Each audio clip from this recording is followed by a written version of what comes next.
અહીં ઉપસ્થિત તમામ શ્રોતાજનોને રાજેશ માંગુકિયાના નમસ્કાર. કે પૌણીન પહટાય તો કહેતો નહીં, પૌણીન પહટાય તો કહેતો નહીં, ને વાહન જો અથડાય તો કહેતો નહીં. પૌણીને પહટાય તો કહેતો નહીં અને વાહન જો અથડાય તો કહેતો નહીં. કારણ કે પ્રેમ તો છે રેશમની દોરી, પ્રેમ તો છે રેશમની દોરી, પછી એની ઉપર કપડા હુકવાય તો કહેતો નહીં. હા, નવું નવું હોય ને તે આ બધું સારું લાગે. એક જણો તમને મારી પાસે આવ્યો, મને કે લગ્ન નવા નવા છે ને, મને કે મારી પત્ની રોજ મારી પાસે 500 રૂપિયા માંગે. મેં કીધું એમ? મને કે હા, રોજ 500 માંગે. મેં કીધું પણ રોજ 500 રૂપિયાનું એ કરે હું? એ કે એ તો હું દોવ તો ખબર પડે. ગઢનો સોડો એમ નામ લેતો હતો. અત્યારે છોકરા બહુ હોશિયાર હોય. હમણાં મારા છોકરાને હું જોવાઈ ગયો સ્કૂલે. મેં કીધું છોકરો સ્કૂલે શું કરે? તો હું જોવાઈ ગયો ને, બહાર બેઠો હતો સ્કૂલની. મેં કીધું એ કેમ બહાર બેઠો? મને કે અંદર તો ભણાવે છે. એ તને હું અહીંયા કેરોસીનની લાઈનમાં ઉભો રહી છું. હા, છોકરા બહુ હોશિયાર હો.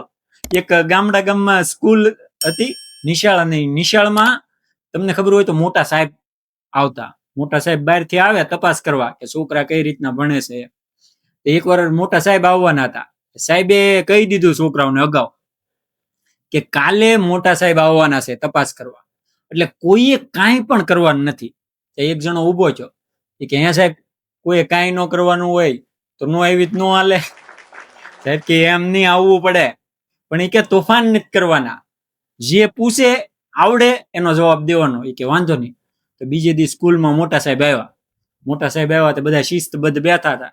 એટલે સાહેબે એક છોકરાને ઉભો કર્યો. એ ઉભો થા બટા. હા, કે બોલતો બટા. એ કે તારો વજન કેટલો છે? એ કે સાહેબ 6 હોતી 55 કિલો. એ કે હે 6 હોતી 55 કિલો. એ કે 6 કાઢી લ્યો તો. કે સાહેબ 6 કાઢી લે મને ક્યાં દેખાય? બીજાને ઉભો કર્યો. એ બટા ઉભો થા. કે હા. એ કે બોલતો. એ કે શાહજહાં કોણ હતો? છોકરાને કે શાહજહાં કોણ હતો? છોકરો કે સાહેબ શાહજહાં કડિયો હતો. અને મોટા સાહેબે સાહેબની સામું જોયું કે આવું ભણાવો છો? સાહેબ કે એલા મેં તને આવું શીખવાડ્યું? એ કે સાહેબ તમે તો કહેતા હતા શાહજહાં તાજમહેલ બાંધ્યો, કડિયા જ બાંધે નહીં. એટલે છોકરા ભૂકા કાઢી નાખ્યો. હમણાં હું રાજકોટ થી સરકારી બસમાં જતો હતો, સમજ્યા? સરકારી બસમાં બરોબર જતો હતો ને, તો એક બેન મારી બાજુમાં બેઠા. મારી બાજુમાં બેન બેઠા ને, તો એ આમ મજાક કરે રાખે. મેં કીધું કા આમ કરે? એને ઘરવાળો કે ડંકી. મને કે સરકારી ડંકી 3 વર્ષ હતા તમે. બોલો શું કરું? કે કાલ મને ઊંઘમાં કહેતી હતી એ કે ડોલ આગી લઈ જાઓ. મેં કીધું ડોલ નથી, હું છું. મને કે શું ફેર પડે? એ કે ડોલમાં પાણી નથી ને તમારી પાસે પૈસા નથી. બોલો. અને તમે જો દેહમાં રહેતા હોય ને, દેહમાં એવું એ લોકો એવું વિચારે કે ભાઈ એ કે હું આપણે દેહમાં જ ખાલી રહેવાનું. એ કે ગાયું ભેંસું ને એને હાસવવાની, ફહ પોદળા કરાય એનું ધ્યાન રાખવાનું, ખેતી કરવાની, તડીકામાં રહેવાનું. હાલો આપણે સિટીમાં જઈએ.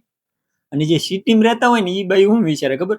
એ કે આપણે એ કે અહીંયા મોટી ગાડી છે, બંગલો છે, આપણે એ કે બધી જ વસ્તુ, એર કન્ડિશન રૂમ છે, પણ એ કે આપણે એ કે કુદરતી વાતાવરણ તો આપણને ન મળે ને. એ કે આપણે એની કે તમે જો લીલુંછમ ખેતર હોય ને, ખેતરમાં એ કે પાણીનો ધોરિયો હાલ્યો જતો હોય, અને ખાટલો ઢાળીને આપણે સૂતા હોય, ફરતી કે કૂવો હોય, કૂવામાંથી 2 મોટરે પાણી હાલતું હોય, અને કોયલ છે એ કૂકુ કરતી હોય, અને મોરલા ટેવું ટેવું કરતા હોય. આવું વાતાવરણ તો આપણને કે જોવા જ ન મળે ને. હા, કીધું તમે 15 દી ફેરબદલી કરી નાખો ને ભાઈ. હા, 15 દી તમે મંડો ભેહું સારવા, આ ભલે અહીંયા આવીને પાણીપુરી દાપ, તમને ખબર પડે. હા, એટલે આ એવું છે, તમે જે જગ્યાએ છો એનો તમે આનંદ લો તો એની મજા છે. બાકી તમે ગમે ત્યાં હો, તમને બીજાનો ધંધો જ સારો લાગે, પણ તમે જે જગ્યાએ છો એનો તમે આનંદ માણો. હા, તો એની મજા જે છે એ હાશી મજા છે. હમણાં એક શેઠ છે ને, એને અહીંયા સોર આવ્યા ઘરે. સોર ત્યાં વંડી ઠેકીને સોર અંદર ગયો. સોર અંદર જઈને અને જ્યાં તિજોરી હતી ને, તિજોરી માંડ્યો ફેરવવા. બહુ મહેનત કરી પણ તિજોરી ન તૂટી. ગોદરેજ ની હશે એટલે તૂટી નહીં.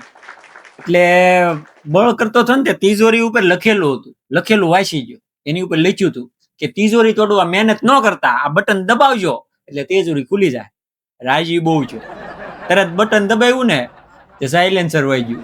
સિક્યુરિટી વાળો આવ્યો, આવીને પકડી લીધો, પકડીને પોલીસને આપી દીધો. પોલીસ વાળા છે ને 2 ધબ્બા ઠોકીને નાખ્યો જેલમાં. ત્યાં જાળી ઉપર ઉભો રાયડું નાખવા માંડ્યો. એ કે મને બહાર કાઢો, એ કે મારે એ કે હામી ફરિયાદ લખવી છે. આ લોકો એ કે ભોળા લોકો ઉપર દગો કરે છે. હવે તું ભોળો હો તો 2 વાગ્યા રાતે જા શેઠને ન્યા. આવા મસ્ત જોક સાંભળવા માટે મારી ચેનલને લાઈક કરો, સબસ્ક્રાઇબ કરો. Thank you.